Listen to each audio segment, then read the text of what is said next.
How do you decide what graphics card you want to get?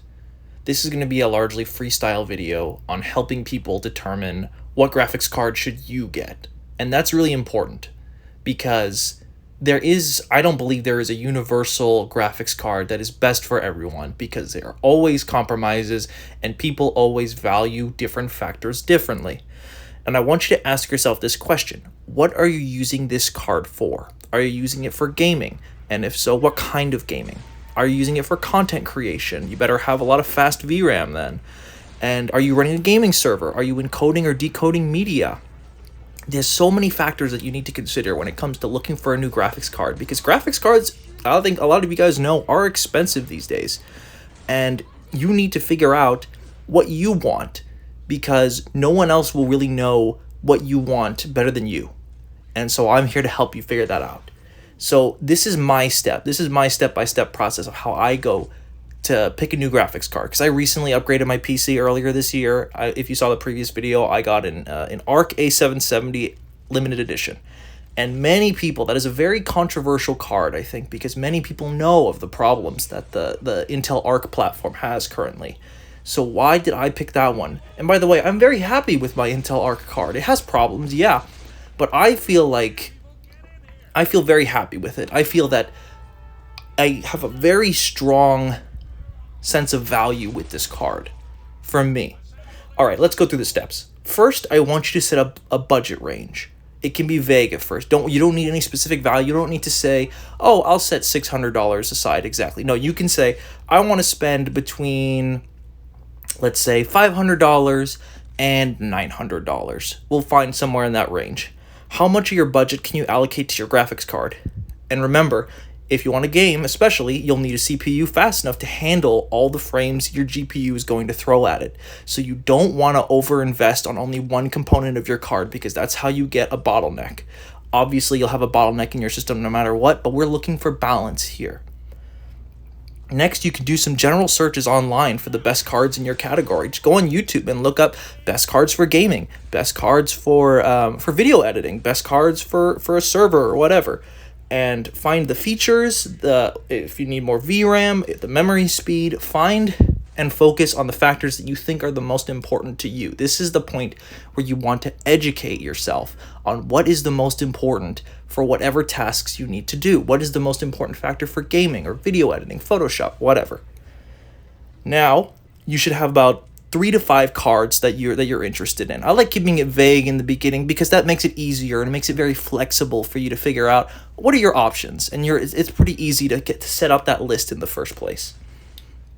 And I want you to think of 3 factors when picking cards: features, specs, and performance. So does your computer have as many HDMI ports and display ports as you want? Does it have enough video VRAM? Does it have the memory speed? You need to, when you pick your cards, you should have a reason why you're picking that card. Now you have this big list of cards. Now it's time to narrow it down. We need to compromise. We need to find a way to make this list smaller so we can have a better idea of what we're looking for and what our options are. Now it's time to filter your cards by price, features, and specifications until you're comfortable paying X amount of money for Y card. What are you willing to give up? One factor that I think is very important is VRAM nowadays. It seems that many modern games, most people are figuring out 8 gigabytes is simply not enough anymore. Many cards are still coming out. I believe the 4060 Ti recently came out, only has 8 gigabytes of RAM. And you see games like Hogwarts Legacy, The Last of Us Part 1. Simply 8 gigabytes is not enough to run these games at high settings anymore. And I feel the general idea is if you're spending quite a bit of money, you want to be able to run games at least at high settings. Not necessarily maximum settings, but high settings. And I don't know if this is just game developers not having the time to optimize their games, because it seems that hardware requirements are increasing very significantly over the past few years. That might be the fact, but I can't really comment on that. But say if I was looking for a new card right now, I would want at least 12 gigabytes. And that already sticks the price up quite a lot. And that's a big reason why I went Intel, because I needed a card for content creation in terms of 3D modeling and gaming. So the Intel Arc A770 This specific limited edition has 16 gigabytes of VRAM. I paid $350, I believe, for that card, and that, to me, finding any other card with 16 gigabytes of VRAM, you're going to be paying way more than $350, at least from what I could find at the time. You need to decide, is the TI variant worth it if you're looking at NVIDIA? I assume many of you guys are at least considering NVIDIA, looking at, is the TI variant really worth it in that card? Do I get a more expensive card that has better cooling? Maybe I need to make sure that my PC is going to be a lot cooler. If you get a higher powered PC, make sure that you have the cooling so it doesn't kill itself in a couple years. Now moving on, you want to make sure compatibility, because nothing is worse than the feeling of buying all these new components and figuring out that they don't work with each other or there are some problems. For me, the ARC card needs to have rebar support to get any kind of decent performance on it. You need a motherboard that supports rebar, and that is a very modern feature on modern motherboards. Not many past generation motherboards really support that, if at all. I'd have to check. I don't have the information with me at the time. Does my power supply give enough power? Can my CPU handle the amount of frames? Look up on YouTube, how does this CPU work paired with this graphics card on modern games or programs or whatever you need? And don't be afraid always to punch it into PC Part Picker, all your specifications, the case, the memory, motherboard, CPU, cooler, whatever.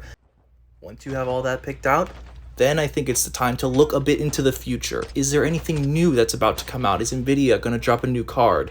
Is AMD, Intel going to drop a new CPU, new graphics card, whatever?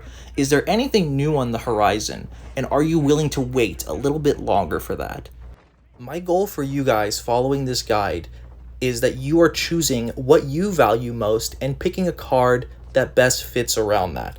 I want you to say, after you purchase the card and assembled the PC, that I made a good choice picking this card, or I made a good choice picking this much memory and picking this CPU.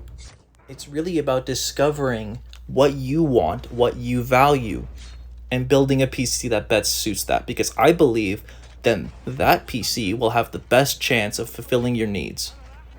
I feel like you can never really build the perfect PC. You will always have something slightly that you're missing. Maybe you paid a bit too much, or maybe you want just a little bit more memory, but this is about balance, because generally the most expensive cards on the market, the most expensive processors, are not the best value.